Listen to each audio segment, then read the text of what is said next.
Donc, mon verset clé aujourd'hui pour ouvrir mon message, c'est dans 1 Corinthiens 15, au verset 1 à 4, qui dit « Mes frères et sœurs, laissez-moi vous rappeler la bonne nouvelle que je vous ai annoncée, que vous avez acceptée et à laquelle vous demeurez fidèlement attachés. C'est sur elle que votre foi repose. Rappelez-vous donc que je vous ai transmis avant tout comme enseignement fondamental ce que j'avais moi-même reçu. Le Christ est mort pour nos péchés conformément aux prophéties des Écritures. Ça a été annoncé d'avance. Il a été mis au tombeau et il est ressuscité le 3e jour comme l'avaient prédit les Écritures. Amen. Donc la bonne nouvelle, c'est que non seulement Christ est mort pour nos péchés, mais il est ressuscité. Amen. Et si ce n'était pas de la résurrection de Christ, laissez-moi vous dire qu'il n'y a personne qui serait ici aujourd'hui dans ce lieu. Mais c'est tout à cause de la résurrection de Christ. Et même Paul l'avait dit dans ce passage encore au verset 14, il dit « Si le Christ n'est pas ressuscité, toute notre prédication devient sans objet. » L'Évangile n'est plus alors que le produit d'une imagination qui tourne à vide et ne rime à rien. Dans ce cas, nous n'avons plus rien à proclamer et vous, plus rien à croire. Vous voyez comment c'est profond. Votre foi s'écroule parce qu'elle n'a plus aucun fondement sur lequel s'appuyer. Et au verset 17, « Si le Christ n'est pas ressuscité, votre foi est une illusion creuse et vaine. Vous êtes encore enfoncés dans vos péchés. » Et dans ce cas, ceux qui sont morts dans la communion avec le Christ et en plaçant leur confiance en lui seraient à jamais perdus. Amen. Donc, si on prêche, c'est très beau, une petite croix avec un Jésus dessus qui nous rappelle, oui, Jésus a été crucifié. Mais si on prêche simplement un homme, Jésus qui est mort sur la croix, il y a aucun gain de croire pour nous, mais c'est parce qu'il est ressuscité, parce que sinon, il ne vaut pas plus que n'importe quel autre homme qui meurt. Donc, c'est pour ça que si Christ est seulement mort et pas ressuscité, eh bien, on est encore dans nos péchés, on ne peut pas être guéri, on ne peut pas être délivré, on ne peut pas être transformé. Mais c'est simplement parce que Christ est mort et qu'il est ressuscité d'entre les morts qu'il peut faire toutes ces choses dans notre vie, qui peut nous sauver, nous guérir, nous délivrer, nous transformer, puis nous sortir de nos difficultés, parce que Christ est ressuscité. Vous savez, moi, je viens d'une famille où parce qu'il y avait des problèmes de consommation dans ma famille quand j'étais plus jeune, ça faisait que j'étais sensible aux gens qui avaient des problèmes de consommation autour de moi, puis je voyais beaucoup de jeunes étant jeunes, puis j'ai vu beaucoup de jeunes qui étaient, par exemple, affectés par la drogue parce qu'ils consommaient trop de drogue, donc leur cerveau était affecté, puis je connaissais pas Christ à cette époque-là, donc la pensée que j'avais dans ces moments-là, je me disais, tu sais, pour eux, ils ont gâché leur vie. C'est comme, il n'y a plus rien à faire avec eux, tu sais, trop tard, du moment que ton cerveau est atteint, qui est affecté comme ça, tu peux plus revenir en arrière. Tu peux plus revoir ton cerveau comme il était avant de consommer. Puis ça m'attristait tellement de voir cela parce que je pensais à des gens proches de moi que je connaissais. Je me disais, tu sais, c'est vrai que ça leur donne plus rien de vivre. Puis, ou sinon, ça leur donne rien d'arrêter de consommer parce qu'ils pourront jamais retrouver la santé qu'il y avait avant. Puis ça m'attristait beaucoup. Puis même si moi, j'avais cette conscience-là, ça n'a pas empêché que moi aussi, je tombe dans la consommation un jour, parce que même si tu as des bonnes intentions dans ce monde, même si tu as des bonnes valeurs, sans Christ, eh bien, tu es vulnérable de prendre des mauvaises voies. Donc, c'est ce qui s'est produit avec moi, puis j'ai eu cette mentalité-là jusqu'au jour où j'ai fait l'expérience de Christ ressuscité. Parce que lorsque tu fais l'expérience de Christ ressuscité, de Christ vivant, c'est là que ta perception, ta vision, non seulement de Dieu change, mais aussi de toi, des autres, de la vie. C'est là que l'espérance naît en toi. C'est là que tu découvres que, wow, des choses que tu peux travailler longtemps dans ta personne, dans ton caractère, eh bien, une fois que Christ est dans ta vie, il y a un cheminement accéléré qui se produit. Et c'est même plus que toi, qu'est-ce que tu aurais pu faire. Pourquoi? Parce que c'est Christ qui le fait en toi. Parce que c'est lui qui t'invite dans ta vie, puis il donne la vie, il te redonne une vie nouvelle. Puis c'est ce qui fait toute la différence. Donc c'est là que j'ai commencé à réaliser que, wow, des gens que je pensais que ça donnait plus rien, que c'était des cas perdus, eh bien, si eux aussi font l'expérience de Christ ressuscité, leur vie va être complètement restaurée. Puis c'est un exemple avec, vous avez entendu le témoignage de mon frère ministre Nathaël, mais il était dans la consommation puis en prison à tour de bras. Puis mon frère consommait tellement de drogue, je vous dis.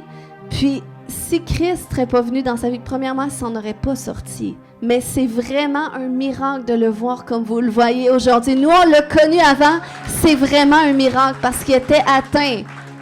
Mais Dieu, Christ ressuscité, a restauré. Il a ramené la vie là où est-ce que ces cellules avaient été brisées, détériorées, éteintes. Et c'est ce qu'il fait. Il fait un travail dans notre vie, corps, âme et esprit. Ça, c'est Christ ressuscité.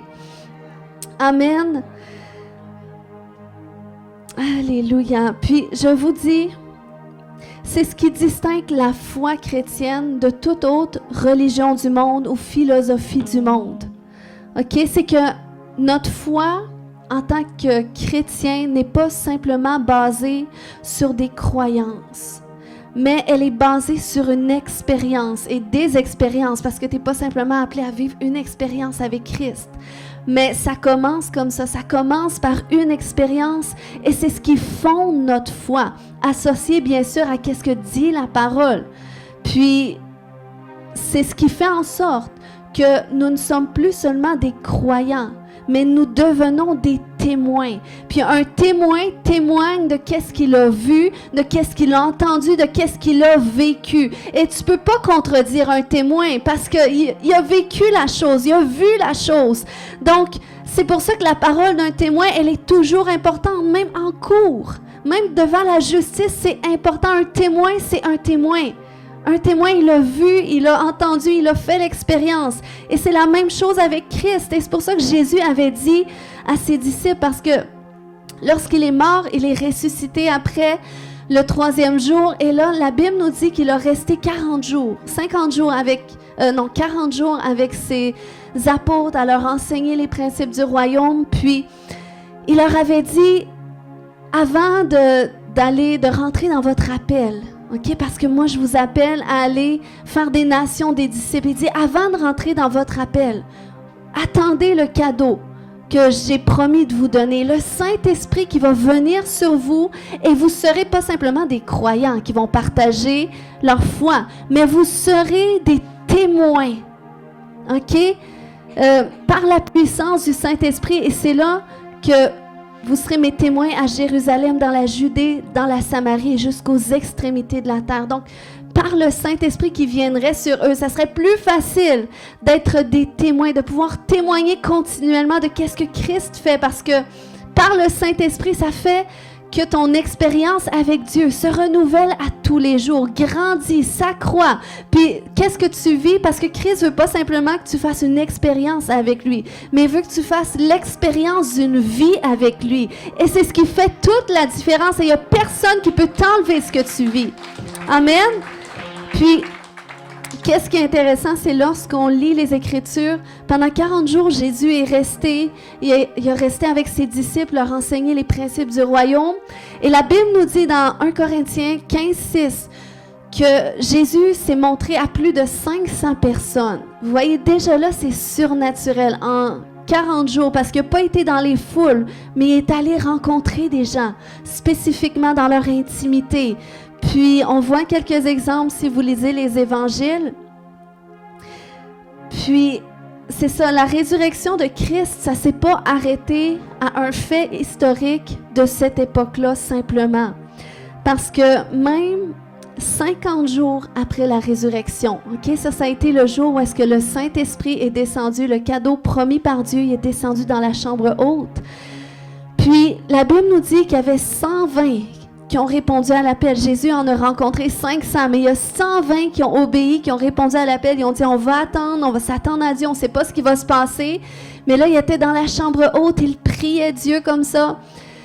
Et là, tout à coup, le Saint-Esprit est descendu sur eux. Et là, ils ont commencé à parler des langues étrangères.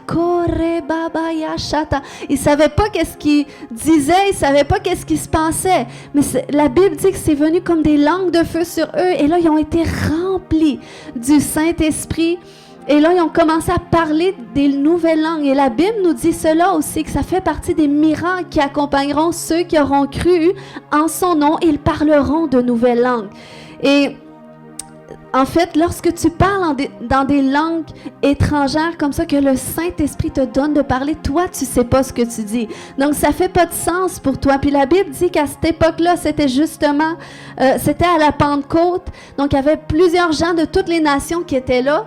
Et là, ils ont commencé à entendre le bruit, puis à entendre toutes les langues comme ça. Robabaya-shata. Puis là, tout le monde parlait une langue différente parce qu'il y avait plein de peuples qui étaient là, la Bible nous dit. Et là, les gens se demandaient qu'est-ce qui se passait. Puis là, les hommes qui venaient de toutes les nations, ils ont commencé à entendre des merveilles de Dieu dans leur propre langue. Et pour eux, ça a été un témoignage de Dieu. Parce que comment est-ce que des hommes sans éducation, qui n'ont jamais sorti de chez eux, tout d'un coup, c'est comme comment quelqu'un ici pourrait commencer à parler le mandarin. Tu dirais, ouais, c'est certainement le Saint-Esprit, parce que c'est pas une langue que les gens on est habitués d'entendre par ici. Donc, les gens ils ont commencé à parler d'autres langues comme ça. Et là, la Bible nous montre que là, c'est à ce moment-là que Pierre s'est levé pour expliquer qu'est-ce qui se passait. Parce que là, il y en a qui ont commencé à dire, d'après moi, ils ont trop bu. Ça fait déjà effet, donc c'est pour ça qu'ils disent n'importe quoi. Mais là, la Bible dit dans Acte 2, 22... c'est Pierre qui parle et dit « Écoutez bien, Israélites, ce que j'ai à vous dire. Vous le savez tous, Jésus de Nazareth, cet homme dont Dieu vous a montré qu'il l'approuvait, en accomplissant par son moyen au milieu de vous des miracles, des signes et des actes extraordinaires, a été livré entre vos mains, conformément à la décision que Dieu avait prise et au projet qu'il avait établi d'avance. Et vous l'avez tué, en le faisant crucifier par des hommes qui ne connaissent pas Dieu. Mais Dieu a brisé les liens de la mort, il l'a ressuscité, car il était impossible que la mort le retienne captif. Au verset 31, ainsi il a entrevu par avance la résurrection du Messie, et c'est d'elle qu'il parle en disant que Dieu ne l'abandonnera pas dans le séjour des morts et qu'il ne laissera pas son corps se décomposer. Dieu a ressuscité ce Jésus dont je parle. Nous en sommes tous, quoi? Témoins. Ensuite, il a été élevé pour siéger à la droite de Dieu. Et maintenant, comme Dieu l'a promis, il a reçu du Père l'Esprit Saint et il l'a répandu sur nous. C'est là que vous voyez et entendez. Et au verset 36, là, ça dit, voici donc ce que tout le peuple d'Israël doit savoir avec une entière certitude. Dieu a fait Seigneur et Messie ce Jésus que vous avez crucifié. Ce discours toucha profondément ceux qui l'avaient entendu. Ils demandèrent à Pierre et aux autres apôtres, « Frères, que devons-nous faire? » Donc, imaginez là, tout ce que dit Pierre. Dans le fond, il parlait, oui, à des gens qui venaient de toutes les nations, mais il parlait aussi aux gens qui avaient crucifié Jésus. Et là, il était sous l'inspiration du Saint-Esprit, conduit par le Saint-Esprit. Et là, il a commencé à exposer, qu'est-ce que vous voyez? C'est un signe que Dieu est vivant, que Dieu a ressuscité ce Jésus que vous avez crucifié. Mais imaginez ces hommes un instant entendre tout ça, et là, tout d'un coup, ils réalisent que il y a 2 mois, OK, finalement, l'homme qu'on a crucifié, c'était véritablement le Messie. C'était véritablement Dieu. Et là, Nous, à cause de notre orgueil, parce qu'on était zélés d'un zèle amer pour nos propres intérêts, mais on a endurci notre cœur à tout cet amour qui dégageait, à tous les miracles qu'il a fait. Puis là, imaginez le regret de dire, j'ai passé à côté de la plus grande bénédiction de ma vie. Il aurait pu me guérir, il aurait pu me toucher, il aurait pu me transformer ma circonstance, mais à cause de mon entêtement, à cause de mon aveuglement, puis à cause de l'influence des autres, je l'ai crucifié. Je l'ai mis sur la croix, je l'ai craché dessus comme notre ami Augustin ou je ne sais plus. J'ai craché dessus, je l'ai fouetté, puis j'étais content, puis j'ai dit « Sauve-toi toi-même ». Mais là, il réalise après ce témoignage-là, « OK, c'était le Messie, ben oui. » Ben oui, suite au témoignage, parce que Pierre a été témoin, là, le Saint-Esprit est venu convaincre leur cœur. Donc, c'est pour ça qu'ils ont dit, que devons-nous faire? Et là, Pierre leur répond au verset 38, changez et que chacun de vous se fasse baptiser au nom de Jésus-Christ, pour que vos péchés vous soient pardonnés. Alors vous recevrez le don du Saint-Esprit, car la promesse est pour vous, pour vos enfants et pour ceux qui vivent dans les pays lointains, tous ceux que le Seigneur notre Dieu fera venir à lui. Et ça nous dit au verset 41, ceux qui acceptèrent les paroles de Pierre se firent baptiser. Et ce jour-là, environ 3000 personnes furent ajoutées au nombre de croyants. Donc vous voyez, même si peut-être en un instant, ils se sont dit, c'est trop tard, ils ont commencé à regretter, à réaliser qu'ils avaient passé à côté de l'opportunité de leur vie. Mais là, c'est 50 jours après que tout cela soit passé, ils font une expérience avec Christ ressuscité, qui change leur vie, ils se font baptiser, puis c'est là que l'Église du Nouveau Testament a commencé. Amen. À cause de ce témoignage et suite à ce témoignage, eh bien, ces gens ont vécu une expérience avec Christ qui a changé leur vie. Ce qui nous démontre, puis la Bible est parsemée ensuite d'histoires dans les Actes des Apôtres, dans les Épîtres et tout ça, des gens qui ont fait une expérience avec Jésus, qui a suivi tout cela. Même Paul, qui a écrit cette épître aux Corinthiens, lui aussi, il a vécu une expérience avec Jésus sur le chemin. Puis il fait partie des gens comme nous, qu'on n'a pas vu Jésus en chair et en os, mais sur son chemin, sur sa route, Jésus vient se révéler à lui. Amen. Et tout cela nous indique que c'est encore possible pour nous de faire une expérience avec Christ.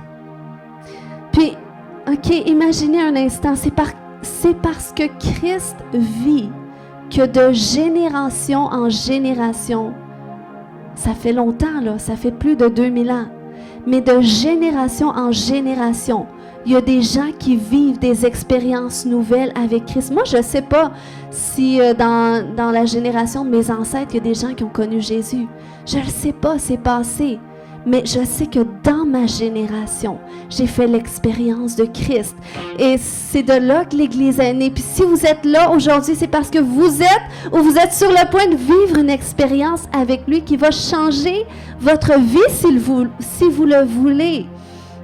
Et ça, c'est vraiment surnaturel. Ça ne peut être que Dieu. Parce qu'on ne peut pas baser notre foi sur des expériences de d'autres personnes.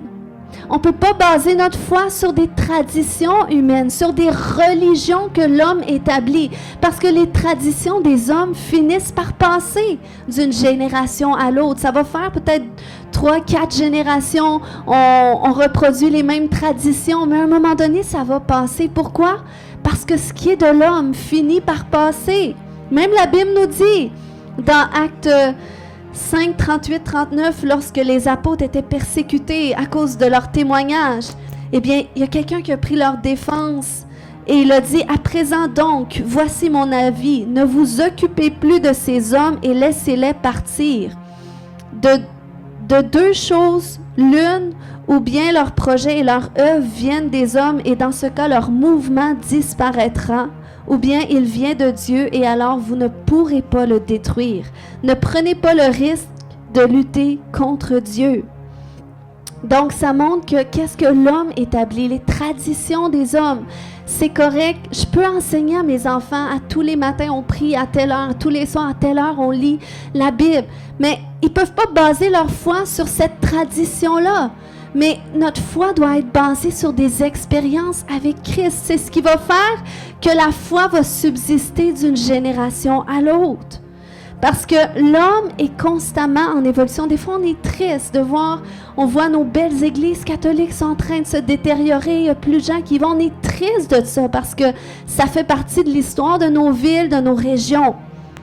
Mais il faut comprendre que qu'est-ce qui est de l'homme, ça ne subsiste pas de génération en génération. Donc, des fois, il faut accepter que l'ancien, il passe pour que le nouveau arrive. Puis Dieu, ce que je suis en train de vous dire, c'est que Dieu est actuel de génération en génération. Dieu suit le courant de génération en génération. Donc, ça nous montre que Dieu est in, OK? Dieu est aux dernières nouvelles. Dieu est d'actualité. C'est comme moi. Quand j'ai fait mon expérience avec Christ, Dieu a été capable de venir me toucher dans ma génération. Il a su comment venir me rejoindre, comment venir rejoindre mon cœur, même si j'étais complètement loin de lui. Et pour moi, c'était n'importe quoi la foi en Dieu. Mais il a su parfaitement comment rejoindre mon cœur. Et si je vous dis cela, c'est parce que Dieu sait parfaitement comment rejoindre cette génération. On peut regarder qu'est-ce qui ne va pas. On peut regarder se détériorer. Oui, la destruction va continuer. Oui, le diable va continuer son œuvre.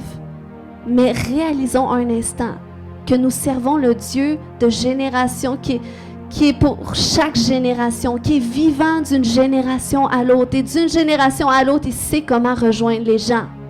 Amen. Même si le monde change, Dieu ne change pas.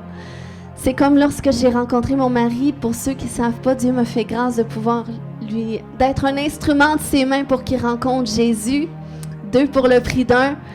Donc, mais quand mon mari, il vient de cette génération de catholiques où est-ce que la religion catholique, c'était des pratiques de quand il était plus jeune.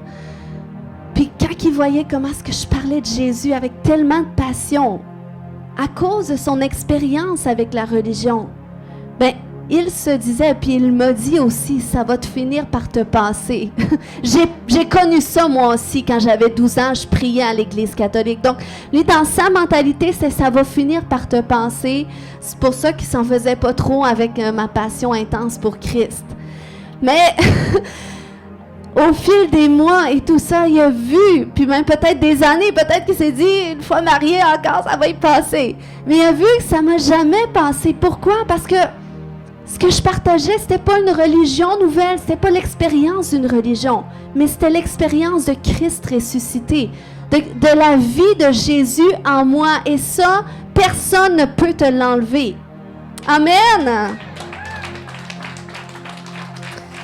Même quand on avait rencontré, il y a 1 an environ, mon ancien directeur d'école secondaire pour voir s'il y aurait de la place dans son bâtiment, éventuellement si on changerait les lieux. Tu sais, lui, il m'a vu au secondaire, il a vu comment j'étais. Puis, tu sais, je veux dire, j'étais une petite fille, en tout cas, même si j'étais toute douce, j'étais un petit peu rebelle, tout ça. Mais, tu sais, aujourd'hui, pour lui, c'est un témoignage de voir que je suis rendue pasteur, puis il comprend peut-être pas tout, c'est normal. Mais quand on l'a rencontré, il disait, mais comment ça se fait que on entend que les églises catholiques ferment, il y a moins de gens dans les églises, mais toi, tu viens me rencontrer parce que ton église grandit. Il dit, c'est quoi l'affaire? Mais vous voyez le témoignage, c'est parce que c'est pas une religion, c'est une expérience avec Christ qui fait de toi un témoin qui transforme ta vie. C'est comme ça que tu deviens un témoin. C'est pas, tu te forces pas nécessairement à être un témoin, mais tu vis simplement. Tu poursuis ton cheminement, ta connaissance de Dieu, et c'est ce qui transforme ta vie. C'est ce qui fait de toi un témoin. Amen. Donc, c'est pour ça que Christ ressuscité, c'est l'espérance de notre génération. Amen. Et moi, si je te partage tout ça, et même de dimanche en dimanche, je veux pas que tu bases ta foi sur mes expériences à moi. Mes expériences peuvent t'encourager, peuvent t'inspirer, mais c'est pas mes expériences qui vont te sauver.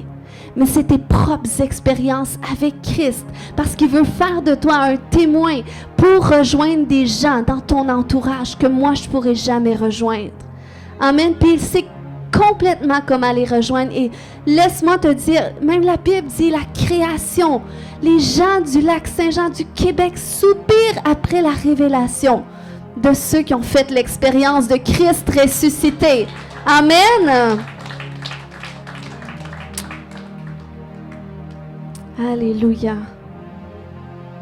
Alléluia. Puis faites-vous-en pas. Si peut-être vous dites, ouais, mais moi, il n'y a personne qui est intéressé à entendre parler de ma foi, ou peut-être les gens te ferment la porte quand tu commences à en parler. Mais toi, poursuis ta relation avec Christ. Cherche à le connaître, à le découvrir davantage, puis tu vas voir l'œuvre qu'il fait dans ta vie. Tu n'auras même pas besoin d'ouvrir la bouche. Tu vas devenir un témoin vivant de Christ. Amen, parce que Christ est ressuscité, il vit. Amen. Puis c'est pas nous qui doit convaincre les gens. C'est le Saint-Esprit qui le fait, comme le jour de la Pentecôte. Pierre a simplement ouvert la bouche pour expliquer ce qui se passait. Puis il a exposé les faits de la parole de Dieu et le Saint-Esprit est venu toucher les cœurs. C'est pas lui, il n'a pas essayé de convaincre personne. Puis c'est ce qui s'est produit encore, ça dit dans Actes 4, 33, qu'avec une grande puissance, les apôtres rendaient témoignage de la résurrection du Seigneur Jésus et la grâce de Dieu agissait avec force en eux tous. Donc vous voyez, il y a une puissance dans le témoignage. Lorsqu'on est des témoins, on est appelé à initier des expériences avec Christ autour de nous. Amen, c'est ce que Dieu veut faire avec chacun d'entre nous. Alléluia. Donc, le Seigneur, il veut que, comme je disais tout à l'heure, il veut pas simplement qu'on vive une expérience avec lui, mais il veut qu'on fasse l'expérience d'une vie avec lui, que chaque jour soit une opportunité pour le connaître davantage, pour le découvrir davantage, parce que plus que tu le découvres, plus que tu te découvres toi aussi, plus que tu découvres les merveilles qu'il a mis en toi, puis qu'est-ce qu'il veut faire par toi, parce que Dieu, sans nous, il ne peut pas amener son royaume, mais c'est par nous qu'il veut le faire. Amen, parce que c'est à nous qu'il a donné la terre. Amen. Puis Christ ressuscité, il guérit, il sauve, il délivre, il transforme. C'est pas juste dans l'éternité. Oui, ça nous donne la certitude qu'on est sauvé pour l'éternité lorsqu'on accepte Jésus. Mais non seulement cela, il dit qu'il est venu pour qu'on ait une vie abondante. Ça ne veut pas dire qu'on n'aura pas d'épreuves, ça ne veut pas dire qu'on n'aura pas de moments difficiles. Mais il a dit qu'il ne nous tentera jamais au-dessus de nos forces, qu'il va toujours nous donner un moyen de s'en sortir, parce qu'il y a des choses que Dieu permet qu'on vive pour forger notre caractère, pour nous faire grandir, pour nous faire se développer. Donc, des fois, ça fait mal, des fois, c'est inconfortable. Mais le Seigneur est là toujours pour nous donner sa force dans nos faiblesses. Puis lorsqu'on est dans le malheur, eh bien, il dit que sur la croix, toute malédiction a été anéantie. Il a anéanti le pouvoir des malédictions, donc le pouvoir du malheur. C'est pas le Seigneur n'utilise pas le malheur pour t'enseigner. Le Seigneur veut te délivrer du malheur. Peut-être tu vas en retirer des choses, mais sois-en assuré que si tu es malade, le Seigneur veut te guérir. Si tu es tourmenté, il veut te délivrer. Il est venu pour détruire les œuvres du diable. Il y a des épreuves, des fois, ce n'est pas toujours les œuvres du diable, c'est qu'il faut passer par ces choses. Mais quand tu es sous l'emprise des œuvres du diable, du joug de l'ennemi, crois-moi, le Seigneur veut le faire éclater tout de suite. Amen. La Bible dit dans 1 Pierre 1,3, « Béni soit Dieu, le Père de notre Seigneur Jésus-Christ, dans sa grande compassion, il nous a fait naître à une vie nouvelle, pour nous donner une espérance vivante en ce moment par la résurrection de Jésus-Christ. » Et dans Hébreux 6, 19, cette espérance est pour nous comme l'encre de notre vie, sûre et solide. Elle pénètre par-delà le voile dans le lieu très saint. Donc, elle nous donne cet accès à Dieu. Amen. Par le sacrifice de Jésus, on a accès à cette pleine réconciliation avec Dieu. Et c'est une ancre sûre et solide, comme notre sœur Hélène témoignait tout à l'heure, qu'elle est passée des ténèbres à la lumière, puis qu'il y avait cette conviction intérieure, tout a changé. Eh bien, ça, c'est ce que Christ vivant fait en nous. Amen. Tout ce qu'on a besoin, c'est de croire en lui. Donc, ce matin, en terminant, est-ce que des gens qui n'ont jamais fait une première expérience avec Christ, qui diraient, ben moi, j'aimerais ça, faire l'expérience de Christ ressuscité. J'aimerais avoir ce moment de départ avec Dieu.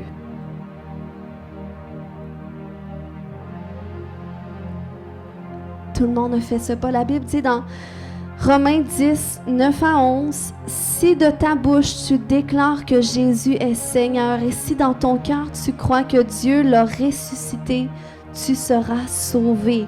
Car celui qui croit dans son cœur, Dieu le déclare juste et celui qui affirme de sa bouche, Dieu le sauve. » Donc c'est pour ça qu'on dit, si tu veux donner toute ta vie à Jésus, on va faire cette prière comme nos acteurs ont fait tout à l'heure, cette prière pour inviter Jésus. Si tu dis ce matin, ben moi j'aimerais ça inviter Jésus dans mon cœur, j'aimerais lui donner toute ma vie. Est-ce qu'on peut se lever ensemble puis lever votre main, ceux qui veulent donner toute leur vie à Jésus, qui viennent dans votre vie, qui transforment votre vie.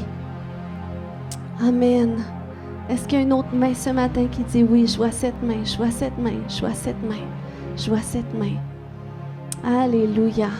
Alléluia, je vois cette main. Puis surtout, Dieu vous voit. Fait que même si je ne vous regarde pas, Dieu vous voit.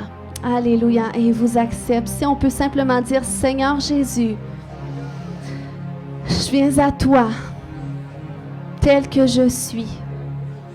Je te demande pardon pour mes péchés. Viens dans mon cœur. Viens dans ma vie. Je t'accepte aujourd'hui comme Seigneur et comme Sauveur. Amen. Amen. Si vous avez fait pour la première fois cette prière, je veux vous donner un Nouveau Testament avant de partir. Donc, venez me voir à la fin, s'il vous plaît. Ou vous pouvez aller voir Gérald et Hélène, peut-être lever la main pour que les gens vous voient, là, puis ils vont vous donner un Nouveau Testament. Alléluia. Donc, ce matin, si vous êtes ici dans ce lieu et vous vivez des difficultés, je veux qu'on prie ensemble. Donc, avant de vous relâcher pour le dîner, je vais simplement faire une prière. Alléluia. Seigneur, je te remercie pour chaque personne aujourd'hui, Seigneur Dieu. Je te remercie que tu nous as amenés dans cette maison pour te révéler à nous, Seigneur, aujourd'hui d'une façon particulière, Seigneur Dieu. Je te remercie, Père, parce que grâce au sacrifice de Jésus, nous sommes sauvés. Nous pouvons être guéris, nous pouvons être délivrés, nous pouvons être restaurés. Je te remercie, Jésus, que tu vis en ce moment. Tu vis en nous parce qu'on t'a donné notre vie. Seigneur, merci que tu fais naître de nouveau tous ceux qui t'ont accepté dans leur vie aujourd'hui. Tu les fais naître de nouveau. Et je te remercie pour l'espérance nouvelle que tu fais naître en eux, Père. Merci pour l'espérance qui naît dans toutes leurs circonstances, Seigneur Dieu. Et merci que tu te révèles à eux d'une façon plus profonde, d'une façon qui est vraie, d'une façon à ce qu'ils deviennent des témoins, qu'ils soient certains et convaincus. Je prie, Saint-Esprit, que là où est-ce que tes enfants ne sont pas convaincus de toi ou de ta parole à certains endroits, je prie qu'aujourd'hui tu fasses une œuvre de conviction, Seigneur Dieu. Merci pour la réconciliation que tu rétablis dans les cœurs. Seigneur, je te remercie que tu touches tes enfants aujourd'hui. Tu touches tes enfants, tu ranimes l'espérance. J'appelle que ton espérance soit ranimée aujourd'hui dans tes circonstances difficiles, dans la maladie. Si tu traverses une maladie, alléluia, dans le nom de Jésus. Alléluia, que ton espérance, que ta foi soit ranimée aujourd'hui. Dans le nom de Jésus.